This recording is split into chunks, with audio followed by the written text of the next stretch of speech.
Genius for life. Coconut smoothies coming at you.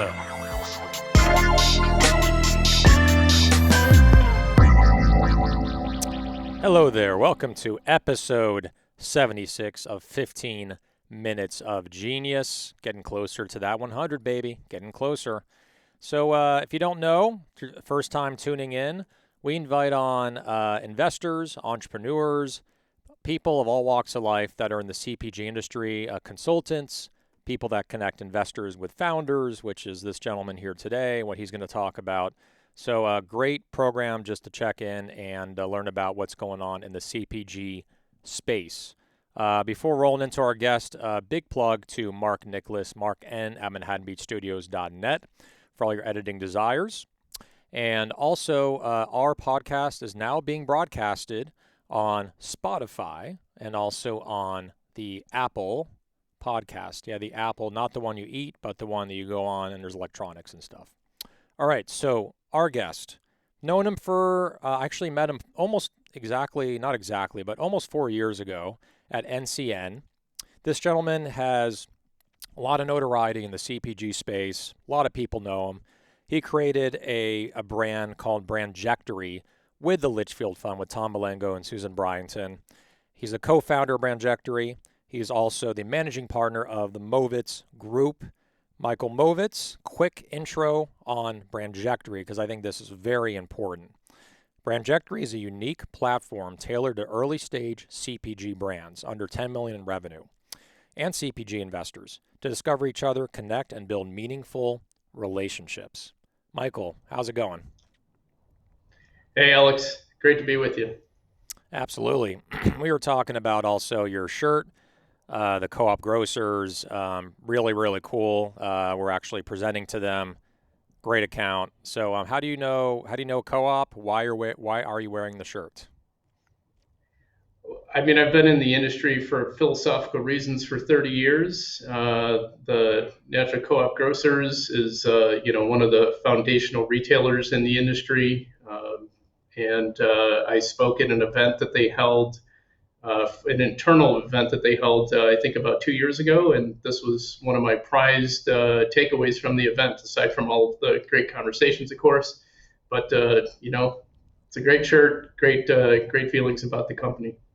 Yeah, absolutely. I like how you say that was a good takeaway, a literal takeaway, the shirt. All right, so let's start with Brandjectory, right? You guys have been completely on fire. You've created this, with the Litchfield Fund in cooperation. You just had a huge mixer event with some notable investors and also founders and companies that were on there.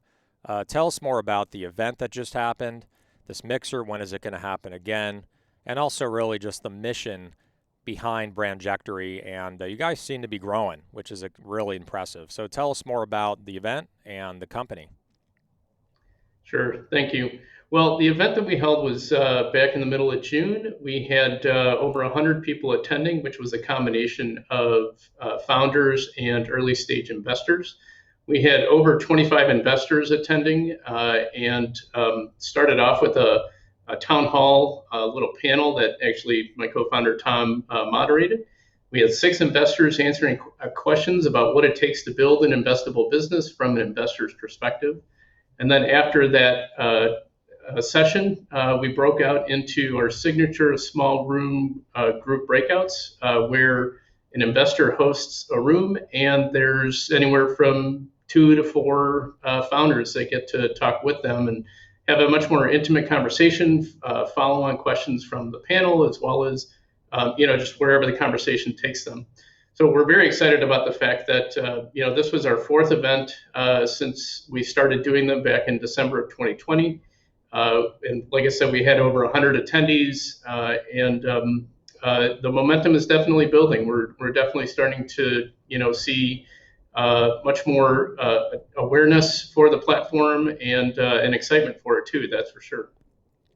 Yeah, absolutely. And, Litchfield Fund, which is the other, Tom and Susan, the other co-founders of Brandjectory, they're an investor in Genius. Probably not the first time I've mentioned that because I just milk it for all I got. I keep mentioning it. Bragging rights. And so they've been telling me about Brandjectory for a while, but I think this event in June is really the first time they had a lot of people there, like over 100.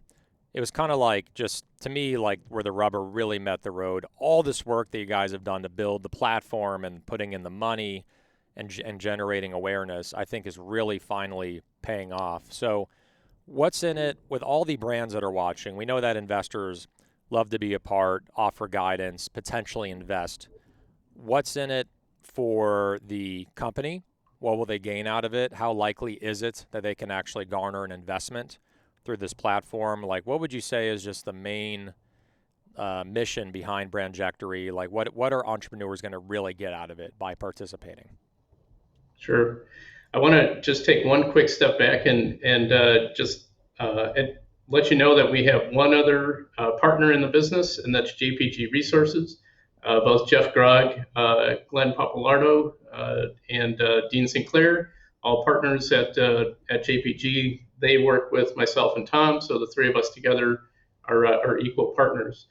The purpose of Brandjectory is to basically support all founders to have better meetings and outcomes with investors on the CPG side. Specifically, CPG investors are not as easy to identify and track down as, let's say, tech investors might be.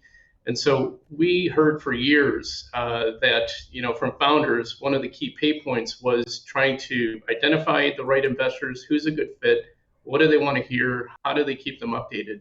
And so we wanted to bring together both parties into a platform where we could help both of them discover each other, connect, and build a relationship, which is really where the transaction then starts to develop. But even before any of that occurs, of course, a brand needs to be capital ready and has to have built an investable business that an investor will be interested in and understand how to navigate the capital raise process. So we actually, in July of this year, will be releasing a very first of its kind, very robust expert knowledge base, comprehensive across 65 categories on the capital raise process, building an investable business, and getting capital ready to help founders get to the spot where even if they have prepared materials, this will help them to refine them and to tidy them up and make sure that they're looking their best and sounding their best and speaking their best all the way through the process, not just in the materials, but in financials, in the business plan, in the communications, in the negotiations that might occur, all of those kinds of things. To date, right now, as of this taping, we've got over 215 people on the platform. The investors range from high net worth individuals to angels, family offices, some strategics, traditional private equity, and VCs, all focused on the CPG industry. And that's what's key, is that adds to the efficiency of the process, is to make sure that when a founder is reaching out to an investor, that they already know that they're going to be investing in their business, rather than wasting time in an investor who doesn't invest in the business. So that's the first thing. In terms of success on the platform, so far we have 4 success stories. We're very excited about those. We just launched 14 months ago, so we're very much still in a building and development mode. But what our goal is to try to help more brands become more capital ready, which will improve the chances for success. And of course, we want to add more investors, and the more brands that can be on the platform, the more investors that are interested. So it's a flywheel that we've gotten moving, and we hope to keep getting it going faster and faster. Ultimately, our goal is to help both parties to find each other and build a business that they can be proud of and help change the food system for the better. That is amazing. It's amazing. And there's so many, you met, and in the description in the beginning, it's really, we're talking about companies that are below 10 million in revenue. It could be more, but it's the hardest time to raise capital, just from speaking from experience, is when you're kind of in they call it like the valley of death. You're in like the 500,000 to 2.5 million, or 500,000 to 3 million or 4 million. That's where really brands need the most help, right? They need help and guidance, how to say the right things, explain the story correctly, explain clearly the value proposition to the investor, and also be investable and ready and have the right documents, have the financials. There's a lot of things that need to be checked off for an investor ultimately to feel comfortable, about the investment with the company. And you don't really know until you learn it, through experience. So I love this service because I think the brands in that range are often left out. Either you're a new company that has a lot of connections and can raise money right away from investors, or you're just exploding and can raise a Series A or a Series B. That seed round area, pre-Series A seed round, is one of the hardest areas to actually raise money. The smaller you are, the harder it is to raise. Once you get to that 10 million plus, it becomes easier and easier to raise more money. It's ironic, it's harder to raise less money, but easier to raise more money. So that's really cool. I'm really glad you guys are getting a ton of traction there, and congratulations. And I did leave off JPG, so shout out to Jeff Grog and their team for making it happen. So the next mixer, why don't you, I think this is going to be broadcasting sometime in July. So, but just in case, when is the next mixer? Also tell us the one in August. Do some advertising here. And then how do people actually sign up for your platform? How does that work? And how much does it cost? The next mixer is planned for sometime in August. We don't have an exact date yet, but if you go to the website, brandjectorynow.com, you can sign up for our newsletter, and you'll be included on all of our mailings when we announce the next event date specifically. There's, in order to attend the events, you do have to be a subscriber and part of the community on the platform. It is something that we want to make sure that we've got, as much support for the folks that are part of the community. And so this is not a cold call system. This is really about nurturing relationships that are best fit from folks that are prepared to speak to investors. And if you're not ready, we can help you get there. The platform itself is $350 a year, which in the scheme of things is less than, it takes to go to one event when we start going back to events, which hopefully will be this year. But for $350, you on the platform for a year, you get exposed to the investors on the platform. We will also do a review of your profile so that we can make sure that you're putting your best foot forward and include the right information that investors are going to be most interested in seeing. $350. I should also mention too that what a deal, sorry, by the way. $350. That's like the cost of a really expensive cup of coffee. Everyone says that's a cost of a cup of coffee, but it's seriously $350 is a bargain. And I would think at some point, once you guys are in the next stage of growth, that the rates will go up, right? As you get more investors on, have an even more robust platform. So anyone watching, we get a 3,000 to 4,000 views per episode. Lock in at those rates because I don't think they're going to ever be this low again. And you're going to get a ton of value from this program, including the August mixer. And I think this will air before August. So anyway, I interrupted you. Last thing, and then we'll go into our next segment. But what did you want to say, Michael? I don't remember. It's okay. Okay. In that case, okay, I got a good break here. Let's go into our next segment, which is rapid fire questions. Rapid fire questions. Okay. So you're a sharp guy. You've been doing this a long time. 1 minute or less. There's, I think, almost 15 questions. 1, 2, 3, 4, 5, 6, 7, 8, 9, 10. There's 15. Wow. I actually did that by mistake. I just ended up working out and being on brand with the show. So we're going to get into the questions. You'll have the answers. Let's do this. Question number 1. NSYNC or Backstreet Boys, if you've heard of either of these. I know you're from a different generation. Backstreet Boys. I'm a JT fan. Okay. Oh, no, JT is NSYNC. Oh, there you go. See? Yeah, there we go. That's my case in point. First thing you do when you wake up? I get to pet my dogs and take them for a walk and say hello to everybody in the family. Love it. Movie you can watch an unlimited amount of times? Tropic Thunder. Yeah. Tom Cruise, he should have got an Oscar for that. They should make a movie just on Les Grossman. Sorry, didn't mean to Just interrupt. on him, exactly. So enough of these, Mission Impossible movies. Let's get into Les Grossman. Let's get into him. Song you can listen to an unlimited amount of times. Let me come back to that one. Okay, skip. Favorite sport to watch? Soccer.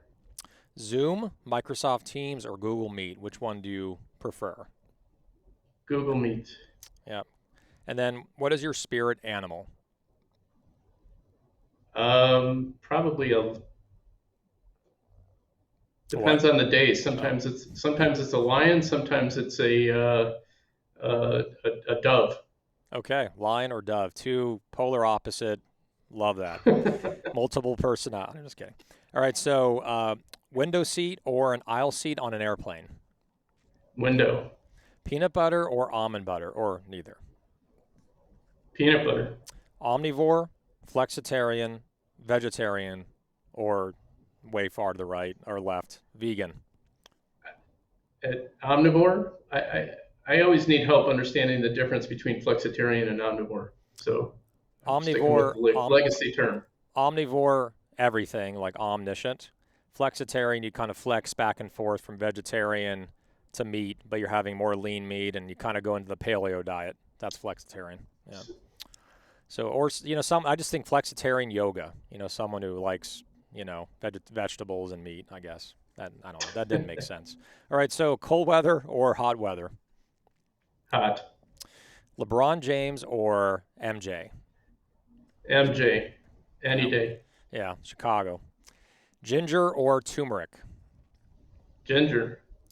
And last one, favorite food or drink if you're stuck on a deserted island. You cannot say Genius Juice, and you cannot say any brand you've worked with in the last 30 years with the Movitz Group. Mangoes. I could eat mangoes every day for the rest of my life.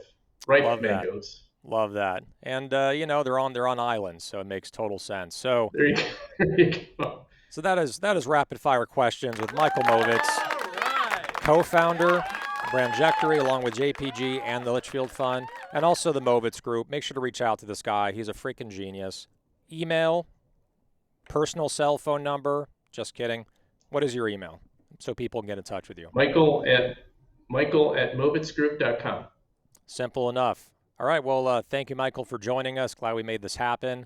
And I'll look forward to that mixer in August with Brandjectory at brandjectorynow.com. So good having you on the show. Thanks, Alex. It was great to be with you. Absolutely. Take good care. All right. So that is episode 76 for it's actually funny because it's Independence Day. We're filming this in early July. In a couple of days, it's Independence Day 76, right? Couldn't have been by accident. It's all poetic. So, again, 15 minutes of genius. Thank you for joining us. Check us out on Apple Podcast. Check us out on Spotify. We're also on YouTube. And we're also on LinkedIn, because if you're on LinkedIn, you can't avoid me. I'm everywhere on there. So, big plug to Mark Nicholas, Mark N. at ManhattanBeachStudios.net. Reach out to this guy as well. Reach out to Michael Movitz. Reach out to Brandjectory now. This is all amazing stuff to grow your brand and scale and raise money and be successful. That's what it's all about, is helping you guys and gals out there. So again, episode 76 in the book. And one last thing, stay genius, my friends. Genius for life. Coconut smoothies coming at you.